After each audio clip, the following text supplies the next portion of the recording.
লেভান্তের বিপক্ষে সান্তিয়াগো বার্নাব্যুতে যা ঘটে গেল খেলার বাইরে, এই ধরনের পরিবেশ পরিস্থিতি সর্বশেষ আপনি কবে দেখেছেন যদি প্রশ্ন করি, আপনি উত্তর খুঁজে পাবেন না। আমি অন্তত আমার জীবদ্দশা এভাবে দেখিনি। ফ্লোরেন্তিনো পেরেজকে পর্যন্ত দর্শকরা ছাড়েনি, তাকেও পর্যন্ত বুঝিয়েছে যে তোমার মতন প্রেসিডেন্টকে আর আমরা এই মুহূর্তে চাচ্ছি না। কথা হলো, প্রেসিডেন্ট পেরেজ রিয়াল মাদ্রিদের জন্য যা করেছেন সেটা অনস্বীকার্য, কেউ অস্বীকার করতে পারবে না। কিন্তু দর্শকরা যে দাবিটা তুলেছেন যে তোমাকে আমরা আর চাই না, এটা কি খুব অযৌক্তিক? যৌক্তিক নাকি অযৌক্তিক, এই প্রশ্নটা আপনাকে করলাম। আপনি বলুন, আমার জায়গা থেকে আমি কিছু কথা আপনার সামনে তুলে ধরি, আপনি সেটাও বোঝার চেষ্টা করুন। আচ্ছা বলুন তো, একজন রিয়াল মাদ্রিদ ফ্যান হিসেবে আপনি কি কখনো চাইবেন যে এই ক্লাবটা ম্যানচেস্টার ইউনাইটেড হয়ে যাক? আপনি কি কখনোই চাইবেন এই ক্লাবটা ধুঁকতে ধুঁকতে ধুঁকতে ধুঁকতে আবারও সেই এমন একটা জায়গায় চলে যাক যেই জায়গা থেকে তারা জিততে ভুলে যাচ্ছে? যদি না চান, তাহলে সমর্থকদের ওই সমর্থকরা যে পেরেজকে যে দিয়েছে, এইটাকে আপনাকে সমর্থন করতে হবে। কেন এই কথাটা একটু বলি। দেখুন, রিয়াল মাদ্রিদ টিকে আছে একটা পরিকল্পনার উপরে। সেই পরিকল্পনা যে সব সময় 100% ঠিক থাকবে, এইটা বলাটা কিন্তু মুশকিল, এটা আপনি বলতে পারেন না। কেন বলুন তো?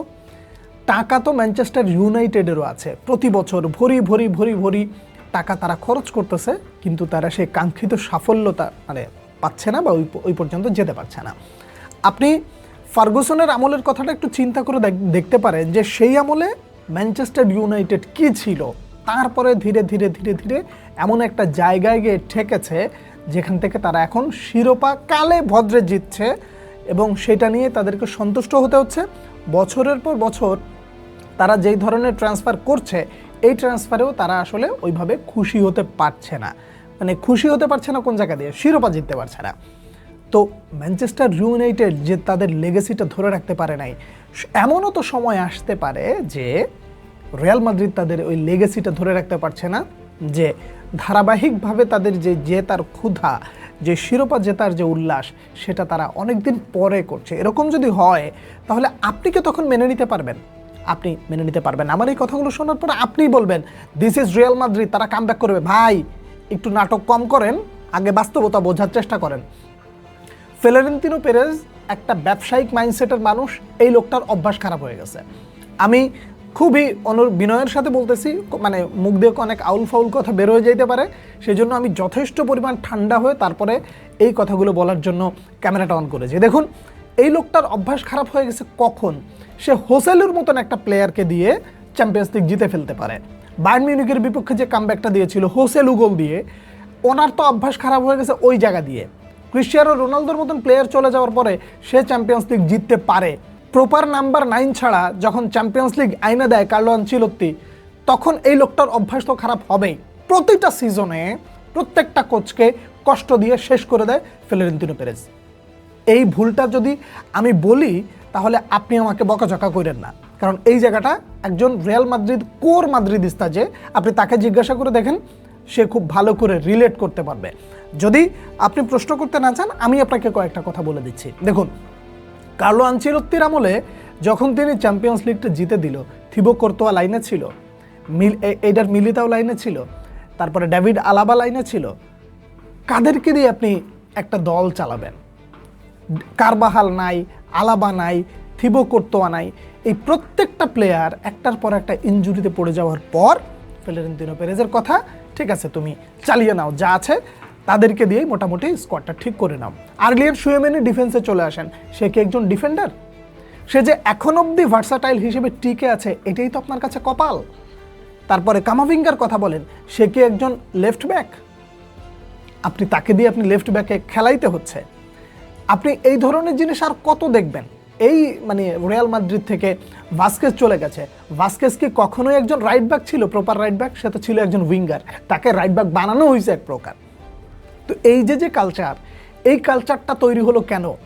ভার্সাটাইল প্লেয়ার দলে প্রয়োজন আছে, এটা আমি অস্বীকার করছি না, এটাকে আমি একেবারে বাদ দিয়ে দিচ্ছি না, কিন্তু কথা হচ্ছে জোড়াতালি দিয়ে কতক্ষণ?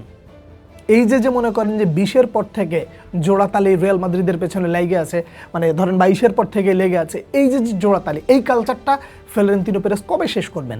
উনি যখন দেখছেন যে জোড়াতালি দিয়ে জেতা যায়, তাহলে আমার খামাখা প্লেয়ার দিয়ে দরকার কি? কার্লো আনচেলত্তি কি ঠিকঠাক মতন প্লেয়ার দিয়েছেন পেরেজ? ঠিকঠাক মতন মানে জোড়াতালি ছাড়া দিয়েছেন কিনা? দেন নাই। জাভি আলোনসো একটা কন্ট্রোলার চেয়েছিল, দিয়েছেন তাকে? দেন নাই। এখন আপনি মানে প্লেয়ারদের অবস্থা দেখেন যে স্কোয়াডে প্লেয়ার কেনা যাবে না এমন পরিস্থিতি তো নাই। পরিস্থিতি তো এমন আছে আপনি প্লেয়ার কিনতে পারছেন, 2টা স্লট ফাঁকা আছে, এন্দ্রিক নাই এবং সেই সাথে ফ্রাঙ্কো মাস্তান্তুনো, সে তো মানে কাস্টিলার হয়ে তার রেজিস্ট্রেশন করা, তার মানে 2টা প্লেয়ার সাইন করার মতন যথেষ্ট অপশন রয়েছে। আপনি তারপরেও সেটা কী করবেন না, আপনি বসে বসে অপেক্ষা করতেছেন দেখি কি করা যায়, দেখি কি করা যায়। আর আপনি মানে ফ্লোরেন্তিনো পেরেজ যেই মানে প্লেয়ারটাকে ফ্রিতে খাওয়ার জন্য সিজন শেষ পর্যন্ত অপেক্ষা করছিল, সেটাকে ম্যানচেস্টার সিটি আলটিমেটলি নিয়ে চলে গেছে। এভাবে আর কতদিন? ভক্তরা কষ্ট করছে না? জাভি আলোনসোকে বের করে দিয়ে স্পেনের ভক্তরা ক্ষিপ্ত হয়েছে না? তো এই যে একটার পর একটা মানে দিনের পর দিন করা, মানে প্লেয়ার না কিনে জোড়াতালি দেওয়া, আর কত জোড়াতালি দিবেন? আমি আপনাকে বলি, ফ্লোরেন্তিনো পেরেজের মাজায় যে পরিমাণ অর্থ আছে তা দিয়ে উনি যদি পর্যাপ্ত প্লেয়ার কিনেন বা ঠিকঠাক মতন প্লেয়ার সাইন করান, ফ্রি খাওয়ার আশায় যদি বৈশা না থাকেন, সে 500 মিলিয়ন যদি খরচ করে, তাহলে এই স্কোয়াডটার অবস্থা কি হয় আপনি একটু চিন্তা করে দেখেন। 500 মিলিয়নের কথা বল, এখন বলুন ভাই 500 মিলিয়ন আসবে কোথেকে? আরে ভাই 500 মিলিয়ন, পেরেজের কাছে 500 মিলিয়ন কিছু? রিয়াল মাদ্রিদের মানে অর্থনৈতিক অবকাঠামো সম্পর্কে আপনার কোনো ধারণা আছে? রিয়াল মাদ্রিদ যদি 500 মিলিয়ন খরচ করে, তাতেও তারা মানে বেকায়দায় পড়বে না, এই পরিমাণ অর্থ তার কাছে মজুদ আছে। তো মজুদ থাকার পরেও আপনি যখন প্লেয়ার কিনবেন না এবং দিনের পর দিন ভক্তরা আপনার উপরে আস্থা রেখে যাচ্ছে পরিকল্পনার কারণে, কিন্তু সেই পাগলামিটা কোথায়? যেই পাগলামিটা আপনি ট্রান্সফার মার্কেটে প্রবেশ করলে মানুষ থরথর করে কাঁপত। অন্যান্য ক্লাবে মানে অন্যান্য ক্লাবে যারা স্কাউটিং করে তাদের মোটামুটি খবর হয়ে যেত যে মানে পেরেজের লোক যখন ঢুকছে তখন আর দুনিয়া ঠান্ডা রাখবে না। তো সেই পেরেজ কোথায়? সেই পাগলামিগুলো কোথায়? তো এই পাগলামিগুলো যখন আপনি দেখাবেন না, তখন আপনার উপরে ফ্যানরা ক্ষিপ্ত হবে। ভাই ফ্যানরা টাকা দিয়ে তারপর ওই পর্যন্ত মানে খেলা দেখতে যায়। আমার আপনার মতন টিভি সেট অন করে দেয়। আরে ভাই আমি আপনি যে টিভি সেটটা অন করি, আমি আপনি সময় ব্যয় করছি না? আমি আপনি এই খেলা দেখার জন্য আমার মানে কারেন্ট যাচ্ছে না, আমার নেট বিল যাচ্ছে না, আপনার আমার সবার যাচ্ছে। তো আপনি যদি একটা বকা দেন এবং এই বকাটা খাওয়ার রাইট আপনার আছে এবং এটা আপনার খাইতে হবে, কারণ আকামটা আপনি করতেছেন। তো এই আকামগুলো করার পর দর্শকরা কতদিন সহ্য করবে? আপনি মানে জাভি আলোনসোকে বিদায় দেওয়ার পর এই যে মানে বর্তমান যে পরিস্থিতি, এই পরিস্থিতির জন্য কি রিয়াল মাদ্রিদ কর্তৃপক্ষ মোটেও দায়ী না? জাভি আলোনসোকে তো হারাইতে হইতো না, হারাইলেন কেন?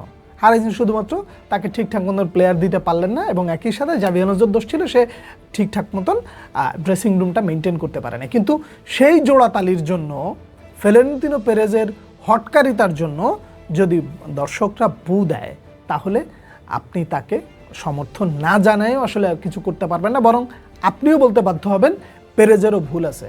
পেরেজ রিয়াল মাদ্রিদের জন্য যা করেছে সেটা নিয়ে অস্বীকার করা যাবে না, কিন্তু আপনি ভুলে যাবেন না যে এইভাবে চলতে থাকলে হঠাৎ করে এমন একটা সময় আপনার রাইভাল এমনভাবে শক্ত অবস্থানে দাঁড়া যাবে যখন আপনি ধরা ছোঁয়ার বাইরে চলে যাবেন। আর্সেনাল টিমটা কিভাবে তৈরি হচ্ছে কখনো লক্ষ্য করেছেন? ম্যানচেস্টার সিটি কিভাবে তৈরি হচ্ছে লক্ষ্য করেছেন? পিএসজি কিভাবে তৈরি হচ্ছে সেটাকে কখনো অবজার্ভ করে দেখেছেন? তো এই জায়গা মানে ইউরোপে যারা ডমিনেট করবে তারা যেইভাবে প্রস্তুতি নিচ্ছে, সেই জায়গায় রিয়াল মাদ্রিদ দিনের পর দিন যেভাবে পিছায় যাচ্ছে, এই জিনিসগুলো আসলে খুব বেশি দিন টিকে থাকার মতো না, এই জিনিসগুলো বেশি দিন মেনে নেওয়ার মতো না। আপনি অন্যান্য দলগুলোর অবস্থা দেখেন, ব্যালেন্স দেখেন, রিয়াল মাদ্রিদের ব্যালেন্স দেখেন, আর এই যে ইমব্যালেন্স আর রিয়াল মাদ্রিদ যে ধুঁকছে, এই সব কিছুর পেছনে দায়ী একজন মানুষ সব থেকে বেশি, সে হলো ফ্লোরেন্তিনো পেরেজ। দর্শকরা যে বু দেয়, খারাপ করে না? ঠিকই করে। যদি কাপড় খুলে নিয়ে যেত তাও মনে হয় অবাক করার মতন কিছু ছিল না। আপনি যা করেছেন তার জন্য কৃতজ্ঞ, কিন্তু যে আকাম কুকামগুলো হইতেছে এর জন্য এই দায়ভারটা আপনাকে নিতে হবে। দর্শকরা যেটা করেছে মোটেও ভুল কিছু করে না, বরং এর চেয়েও খারাপ যদি কিছু করে তাতেও আমি ব্যক্তিগতভাবে অবাক হব না। তার কারণ ফ্লোরেন্তিনো পেরেজ এই আকামগুলো করতেছেন বসে বসে, তার অভ্যাস খারাপ হয়ে গেছে। এই অভ্যাস থেকে যদি তিনি ফিরে না আসেন, তাহলে অদূর ভবিষ্যতে মাদ্রিদিস্তারা তার সাথে কী ধরনের আচরণ করবে সেটা আমি ব্যক্তিগতভাবে জানি না। একদম অনেস্ট রিভিউ আপনার সামনে তুলে ধরলাম। আপনারা কে কী মনে করছেন জানাবেন। পরবর্তী ভিডিওতে আবার দেখা হচ্ছে। সে পর্যন্ত অনেক অনেক ভালো থাকবেন। আল্লাহ হাফেজ।